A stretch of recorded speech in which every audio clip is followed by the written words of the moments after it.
بسم الله الرحمن الرحيم. قال النبي صلى الله عليه وسلم: بلغوا عني ولو آية، بلغوا عني ولو آية، اور كما قال عليه الصلاة والسلام. سرکار دو جہاں صلی اللہ علیہ وسلم کے فرمان کا مفہوم اس میں آپ نے ارشاد فرمایا کہ پہنچا دو میری طرف سے اگرچہ ایک آیت ہی کیوں نہ ہو، یعنی میرا اگر کوئی ایک پیغام ہی آپ کے پاس ہے تو اس کو آگے پہنچا دو جہاں تک تم پہنچا سکتے ہو.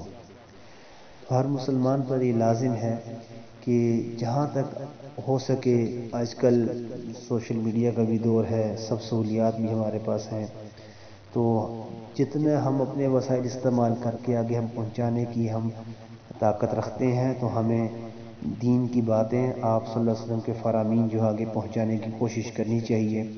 ایک تو سرکار کا حکم سمجھ کے، اور دوسرا یہ ہمارے ذہن میں ہو کہ اگر ہم کسی کو آپ صلی اللہ علیہ وسلم کو پیغام پہنچائیں گے، وہ عمل کرے گا، ہمیں ثواب ملے گا. اگر کسی کو بتائے گا، وہ عمل کرے گا، وہ بھی ثواب ہمارے تک آتا جائے گا.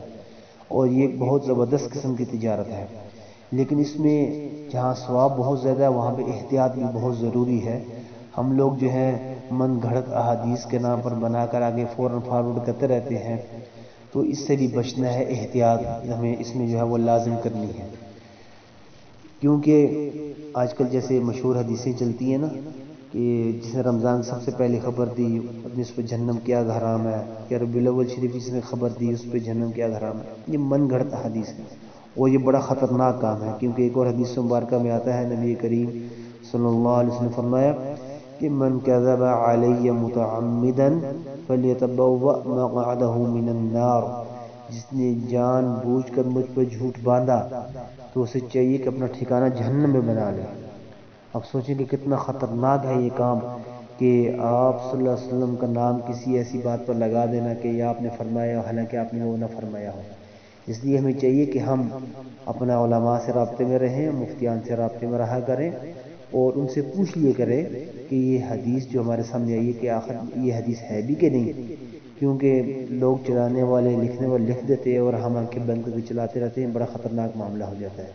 اور اس معاملے کو خطرناک سمجھتے ہوئے دین سے پیچھے بھی نہیں رہنا کہ بس چھوڑو کہ یہ کام کرنا ہی نہیں. کام کرنا ہے، کوشش بھی کرنی ہے، تحقیق بھی کرنی ہے. اور بلغوا عنی ولو آیہ کہ ایک آیت بھی معلوم اس کو بھی آگے پہنچانا ہے، یہ کام بھی کرنا ہے، لیکن کوشش اور احتیاط کے ساتھ. اور اس کو بھی ذہن میں رکھ کر کہ جس نے جان بوجھ کر مجھ پر جھوٹ کی نسبت کی، مجھ پر جھوٹ باندھا، اسے چاہیے کہ اپنا ٹھکانہ جہنم میں بنا لے. اللہ ہمیں معاف بھی فرمائے اور ہمیں پیغام آگے پہنچانے کی توفیق بھی عطا فرمائے. نیت کو بھی خالص کرنے کے لیے ہمیں توفیق عطا فرمائے.